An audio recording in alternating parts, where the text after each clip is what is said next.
आणखी एक breaking news आहे। उपमुख्यमंत्री एकनाथ शिंदे यांना धमकी देण्याचा व्हिडिओ व्हायरल झालाय।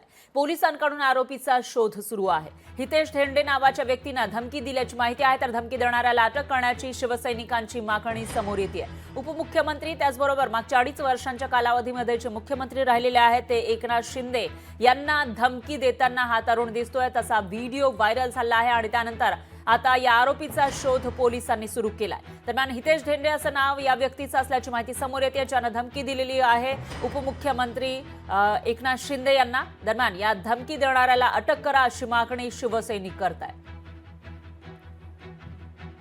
तर हा व्हिडिओ आपण बघूया, ज्याच्यामध्ये उपमुख्यमंत्री शिंदेंना धमकी देण्यात आली आहे। एकनाथ शिंदे तेरी तो जाके पूछ मेरे को कल वो हॉस्पिटल में क्यों मारा, तेरी नहीं तो खुलेआम बारूद उड़ा दूंगा। पुलिस तुम तुम्हारा काम करो, मेरी दुश्मनी से एकनाथ शिंदे से उसकी बताऊंगा बाप कौन है। मैं रोज जाता हूँ बॉम्बे में, मंत्रालय में जाके पूछना हितेश प्रकाश धेंडे कौन है। एकनाथ शिंदे आज तेरे घर के ऊपर फायरिंग जरूर होएगी, तेरी माँ का। तर हा व्हिडिओ आपण बघितलेला आहे। दरम्यान याविषयी अधिक माहितीसाठी आपले प्रतिनिधी भूषण शिंदे आपल्यासोबत थेट जोडले गेले आहेत। भूषण, काय सांगाल?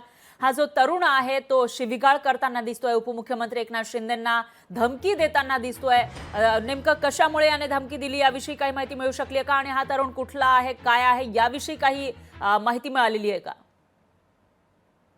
नक्कीच करा। हितेश धेंडे या इसमानं एक व्हिडिओ जारी करत, एक व्हिडिओ प्रसारमाध्यमावर व्हायरल करत राज्याचे माजी मुख्यमंत्री आणि सध्याचे उपमुख्यमंत्री एकनाथ शिंदे यांना धमकी दिलेली आहे। एकंदरीत या हितेश धेंडेची कोणती पार्श्वभूमी आहे, त्याची राजकीय पार्श्वभूमी आहे का किंवा गुन्हेगारी पार्श्वभूमी आहे, या सध्या सगळ्या गोष्टींचा तपास सध्या आपल्याला सुरू असल्याला पाहायला मिळत आहे।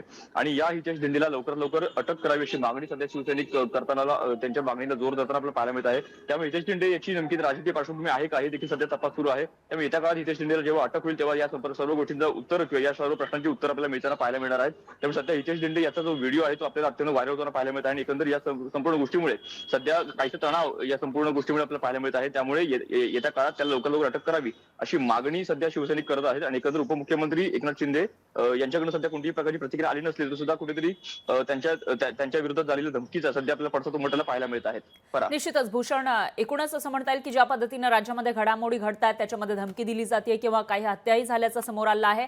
त्यामुळे आता सिरियसली गंभीरपणे ही जी धमकी आहे ती घेतली गेल्याचं दिसतंय आणि आता हा आरोपी नेमका कधी पकडला जातो तेही बघावं लागेल। दरम्यान धन्यवाद तुम्ही दिलेल्या या सविस्तर माहितीसाठी। लोकशाही मराठी ऐका, पहा, जागरूक रहा।